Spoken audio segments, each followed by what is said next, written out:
Where podcast. Hello everyone and welcome back to the GSMC Fantasy Sports Podcast. We are going to kind of round out our skill position player rankings here for the upcoming week 4 in the NFL with our tight ends. This list as well, a lot of prove-it players, but a lot of players who I think are hidden gems, sleepers, kind of along that vein as well, and guys who I feel like at this current moment might be the best performers right now in all of fantasy football. So without further ado, let's jump right into it. Starting off with the other guy from the Dallas Cowboys we talked about a little bit at the start of the show, who I kind of want to give him his flowers, and that is Jake Ferguson. Did have a decent game against Baltimore this week. Had 95 yards on for 6 catches, so not bad, 15.5 fantasy points. But my thing with Jake Ferguson is I love him as a player, but do the Cowboys love him and respect him as a player? That's been kind of the theme of this show. The fact that, the Cowboys can build around other people outside of Dak and CD, but they're not seeing it through the same lenses as fans or fantasy football managers as well. And it kind of should anger you if you're a fantasy football manager or a Cowboys fan at that, to see Jake Ferguson be someone who you saw last year perform so well in that red zone role, now not being an X factor for this team when he can be. And in this game again, I feel like he should have a good game against this divisional opponent because I still feel like the Cowboys are the favorite.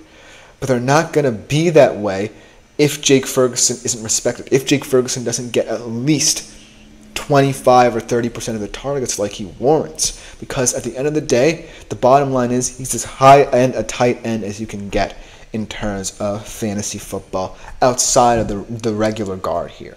So Jake Ferguson, take this with a grain of salt, but weekly he's going to be someone who I either rate very highly because what I see from him is positive and what I see from the Cowboys overall is positive. There are just some weeks where I'll be scratching my head about him. Like, is this guy really going to positively impact the Cowboys offense, whether it be just because, the Cowboys are feeding him the ball or just because it's kind of a him problem?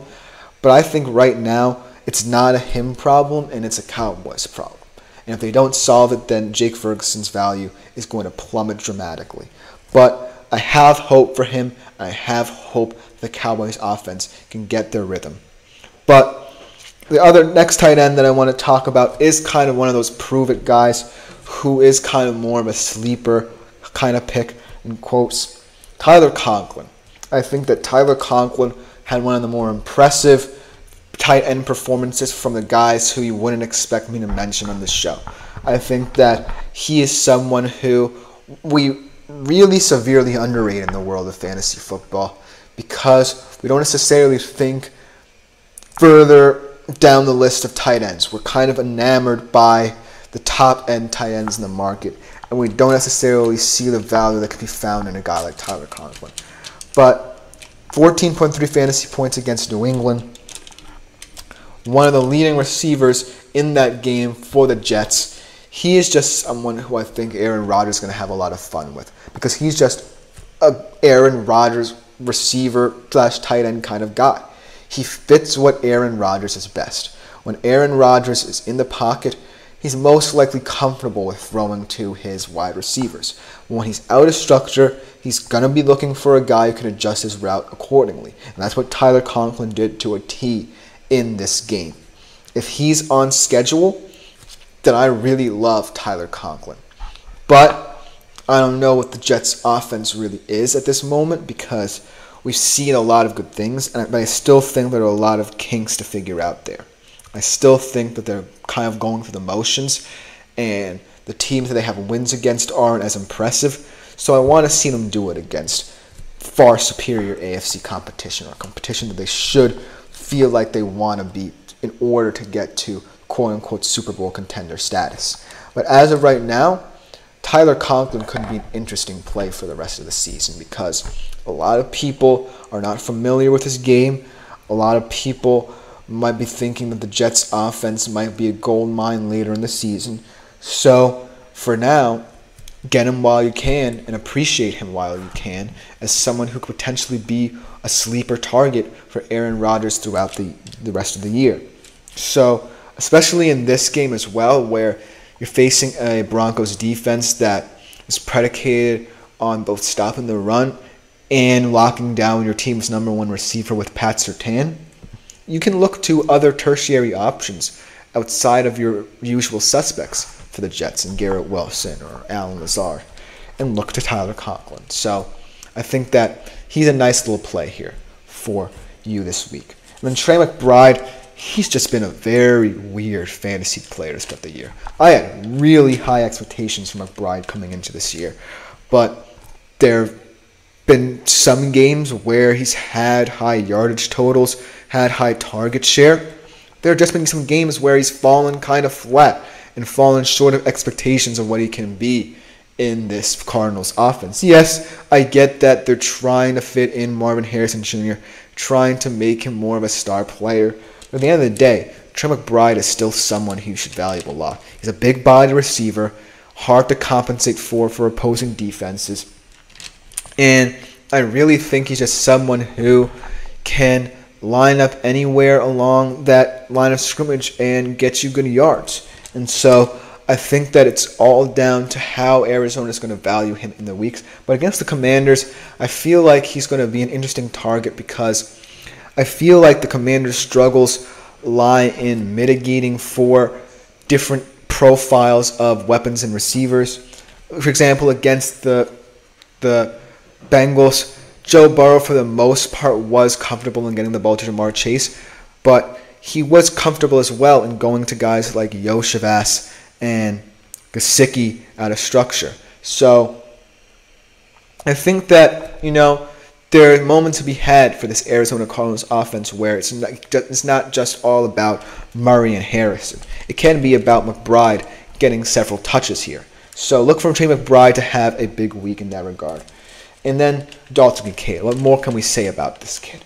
I feel like, yes, you look at their performance, and the fact that Josh Allen has been just so good at distributing the ball to all the receivers they have in this roster, but Dalton Kincaid is still like the guy that I really love as the best skill position player. Outside of, James Cook, because I still love James Cook.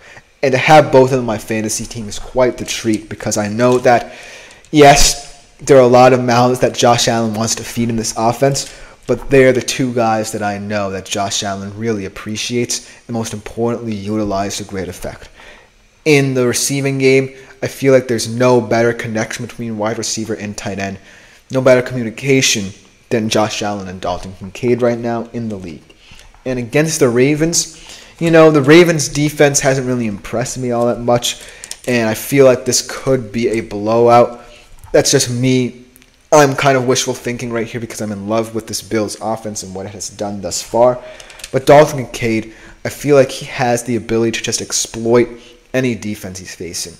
And I feel like Josh Allen is in his bag right now. And no matter who he's throwing to, they're always going to have a big game. I mentioned Khalil Shakir. I think that Keon Coleman had an incredible game. So the Bills, not just Dalton Kincaid, are high in fantasy stock right now. So not just Dalton Kincaid, but look for the Bills as a gold mine in coming weeks for fantasy football. And the last guy that I want to mention here, Isaiah Likely in return. I kind of bashed him a little bit in terms of his performances after, his breakout against the Chiefs in that opening game.